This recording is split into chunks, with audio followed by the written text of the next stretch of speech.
Israel में बड़ा डर बैठ गया है कि अगर ईरान का बस चला तो वो इस युद्ध से कभी बाहर नहीं निकल पाएगा। ईरान ने अब एक ऐसी बड़ी तैयारी कर ली है जिसके आगे इजराइल और अमेरिका दोनों की फौज बुरी तरह हार सकती है। इजराइल में इसे ईरान का छुपा हुआ हमला कहा जा रहा है।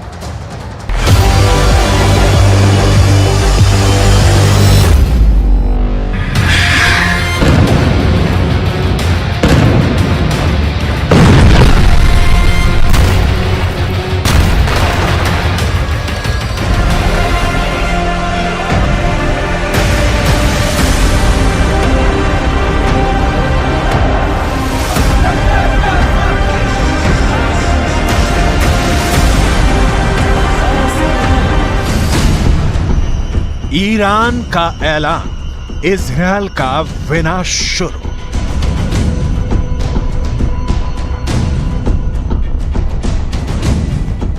गाजा में भयंकर नरसंहार का बदला अब ईरान लेगा।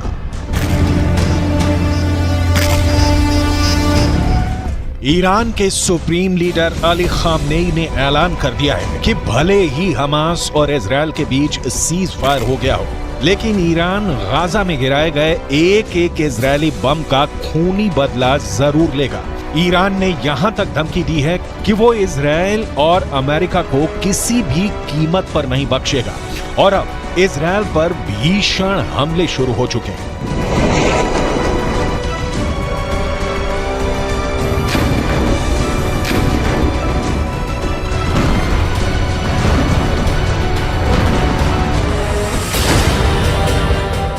गाजा में एक एक बम का बदला लेगा ईरान।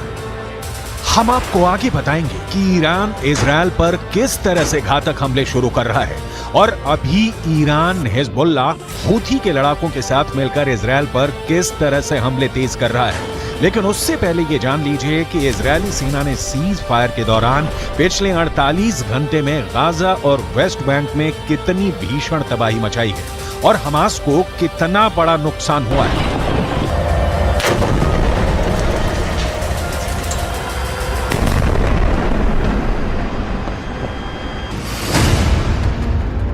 इजरायल सुरक्षा बलों यानी आईडीएफ ने दावा किया है कि पिछले 24 घंटे में हमास के नौसेना बल के कमांडर को उसने मार डाला है।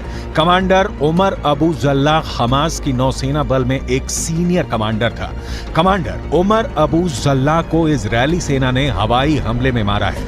अब तक हमास के 70 से ज्यादा कमांडर मारे जा चुके हैं। कमांडर उमर अबू जल्लाह से पहले दक्षिणी खान यूनुस बटालियन के कमांडर बिलाल अल कीदरा मारा गया था, जबकि उससे पहले कमांडर अयमन नोफेल और मेजर जनरल जियाद मोहिसेन भी मारे जा चुके हैं। जबकि हमास कमांडर मुराद अबू मुराद, अली कादी और मोहम्मद कटमश को भी आईडीएफ मार चुकी है।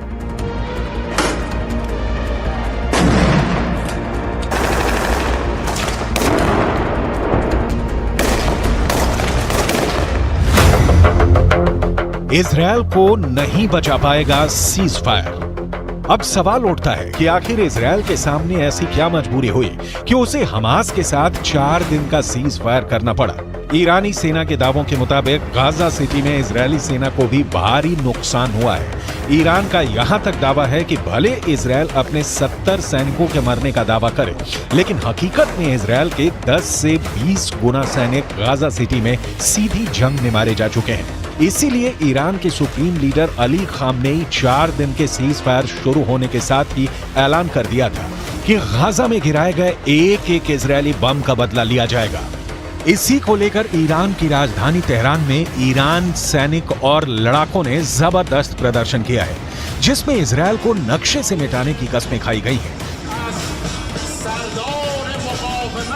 तेहरान में हुए प्रदर्शन की तस्वीरों में साफ देखा जा सकता है कि जबरदस्त नारों के बीच इजरायल को मिटाने की कस्में खाई जा रही हैं।